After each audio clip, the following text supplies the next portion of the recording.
তো আজকের ভিডিও কিন্তু খুবই ইম্পর্টেন্ট। তো আজকের ভিডিওটা হলো যে ক্লোরোফিল কাকে বলে, ক্লোরোফিল কি, ক্লোরোফিলের সংজ্ঞা বা ক্লোরোফিল এটা বলতে কি বোঝো।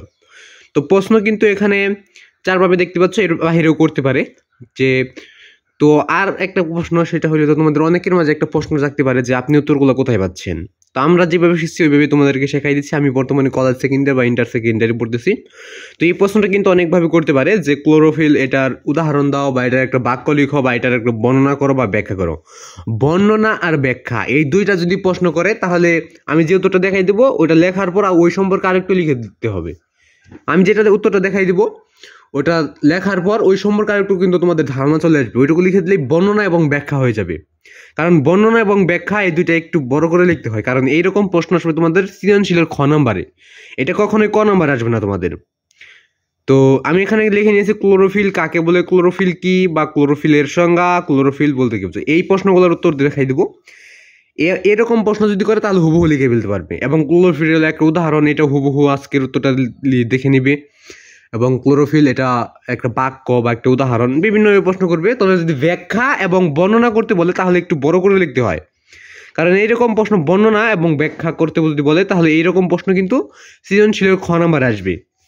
আর এই সব যে প্রশ্ন আছে এগুলো সৃজনশীলের সাধারণত খ নম্বরে আসতে পারে, তবে ক নম্বরে সব থেকে বেশি আসে এই এই রকম প্রশ্নগুলা। তো এইরকম প্রশ্নগুলোর উত্তর কিন্তু খুবই ছোট থাকে, এবং ব্যাখ্যা এবং বর্ণনা করতে বললে ওইগুলো একটু বড় হয়, কারণ ওইটা একটু বর্ণনা করতে বলে ওইটা একটু বড় করে লিখতে হয়, যেহেতু ওইগুলো আমাদের 2 নম্বর থাকে আর এইগুলো আমাদের 1 নম্বর। তবে সৃজনশীলের ক নম্বর এবং খ নম্বরে কিন্তু ভালোভাবে লিখতে পারলে আর টুকু তোমরা নিজের মতো করে লিখতে পারো। কারণ সৃজনশীল অর্থ অনেকে জানো না যে সৃজনশীল অর্থটা কি। সৃজনশীল অর্থ তো নতুন কিছু সৃষ্টি করা, মানে নতুন কিছু তৈরি করা, নতুন কিছু বানানো।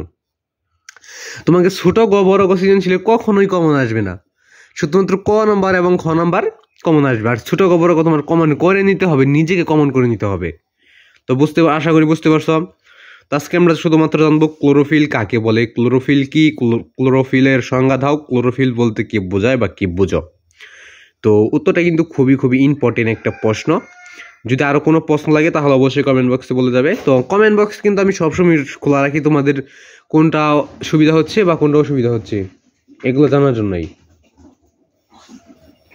তোমাদের কোনটা দরকার হচ্ছে, কোনটা দরকার হচ্ছে না, এইগুলো জানার জন্য আমি কমেন্ট বক্সটা সবসময় খোলা রাখি। তাই তোমরা কমেন্ট বক্সে বলে যাবে। এবং তোমাদের সাপোর্ট ছাড়া কিন্তু আমি ইউটিউবে টিকে থাকতে পারবো না। তো আমাকে সাপোর্ট করতে চ্যানেলটাকে সাবস্ক্রাইব করবো, অল নোটিফিকেশন অন করে রাখবে। তোমাদের সাপোর্ট ছাড়া যদি টিকে না থাকতে পারি তাহলে তোমাদের মাধ্যমে আমি উত্তরগুলো দিতে পারবো না। তাই তোমরা যদি আমাকে টিকিয়ে রাখতে চাও বা তোমাদের প্রশ্ন যদি দরকার হয় নতুন, তাহলে অবশ্যই চ্যানেলটাকে সাবস্ক্রাইব করবে এবং অল নোটিফিকেশন অন করে রাখবে, যাতে তোমাদের মাঝে আমি উত্তরগুলো দিয়ে দিতে পারি। তো উত্তরটা দেখে নেওয়া যাক। তো দেখো, এক ধরনের রঞ্জক পদার্থকে ক্লোরোফিল বলে। তো যেটা সঠিক উত্তর ওটাই আমি দিয়ে দিয়েছি। এখানে আমার বানানোর কোনো অপশনও নাই, বা তোমাদের কোনো ভুল কিছু দেওয়ার কোনো প্রশ্নই ওঠে না, কারণ আমি তোমাদের অ্যান্সার সঠিকগুলো দিচ্ছি আর যেন তোমাদের বিশ্বাস অর্জন করতে পারি। আমি সেই লক্ষ্যে আমি ভিডিও আপলোড করি, যেন তোমাদের সাপোর্ট পাই, যেন তোমাদের সাপোর্টের মাধ্যমে আমি ইউটিউবে টিকে থাকতে পারি। এবং সকলের প্রতি আমার সালাম, আসসালামু আলাইকুম। তো সবাই সালামের জবাবটা অবশ্যই দিয়ে যাবে। তো আমি কিন্তু প্রতিটা অ্যান্সারই সঠিক দেওয়ার চেষ্টা করি, সঠিক দিয়ে দিই। আমরা যেভাবে শিখছি ওইভাবেই তোমাদেরকে শেখানোর চেষ্টা করি। তো এই প্রশ্নটা আমাদের মূলত 9 এবং 10 ছিল। এখন আমি কলেজ সেকেন্ড ইয়ার বা ইন্টার সেকেন্ড ইয়ারে উঠে গেছি। তো ওই সময় আমাদের ছিল, তো আমাদের বইয়ে ছিল প্রশ্নটা। তো এক ধরনের রঞ্জক পদার্থকে ক্লোরোফিল বলে। তো এটাই ছিল আজকের প্রশ্ন। যদি আরও কোনো প্রশ্নের উত্তর লাগে তো অবশ্যই কমেন্ট বক্সটা খোলাই থাকে, ওখানে বলে যাবে। তোমাদের আমি আরেকবার বলে দিচ্ছি, তোমাদের সাপোর্ট ছাড়া আমি ইউটিউবে টিকে থাকতে পারবো না। তাই তোমরা বেশি সাপোর্ট করবে, যেন তোমাদের মাঝে টিকে থাকতে পারি, তোমাদের জন্য কাজ করতে পারি, তোমাদের মাধ্যমেই তোমাদের মাঝেই যেন থাকতে পারি।